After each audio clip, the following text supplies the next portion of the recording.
আসসালামু আলাইকুম বন্ধুরা, সবাই কেমন আছেন? আশা করি সবাই ভালো আছেন। আজকে চলে এলাম ডিম পিৎজা রেসিপিটা নিয়ে। আমি প্রথমে সসটা তৈরি করে নিচ্ছি, পিৎজা সস। এখানে টমেটো সস নিলাম, তারপরে 1 চামচ পরিমাণ রসুন, চিনি, লবণ, তারপরে চিলি ফ্লেক্স, তারপরে দিয়ে দেব সামান্য পরিমাণ বিট লবণ দিয়ে ভালোভাবে মিক্স করে নেব। এখন মিক্স করার পরে তো আগে থেকে আটার ডোটা তৈরি করে নিয়েছি। এখন আমি রুটি বেলে নেব, বেশি পাতলা না বেশি মোটা না। তারপরে চারপাশ থেকে মোল্ড করে নেব। আপনারা দেখলেই বুঝবেন। অনেকদিন যাবত মেয়েটা বলতেছে যে আম্মু আমাকে পিৎজা তৈরি করে দাও, পিৎজা তৈরি করে দাও।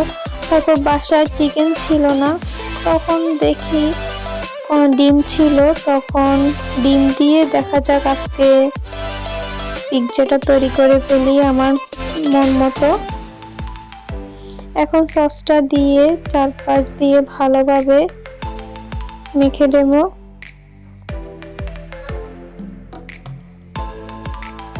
তারপরে তো দিয়ে দিলাম পেঁয়াজটাকে আমি কুচি কুচি করে নিয়েছি।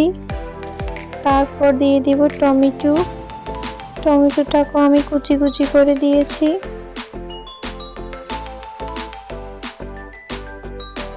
তারপরে তো দিয়ে দেব ডিম।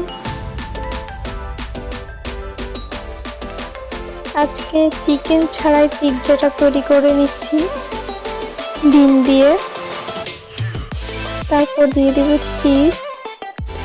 চিজের পরিমাণটা আমি এখানে একটু বেশি দিয়েছি, কারণ চিজ বাচ্চাটা খুবই পছন্দ করে, চিজ একটু বেশি দিলে খুবই পছন্দ করে।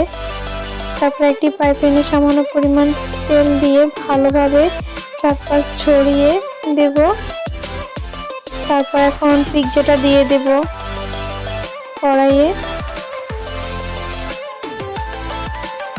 হালকা আগুনে এখন পিৎজাটা তৈরি করব। প্রায় 20 মিনিট লাগবে, তারপরেই রেডি আমার ডিম পিৎজা।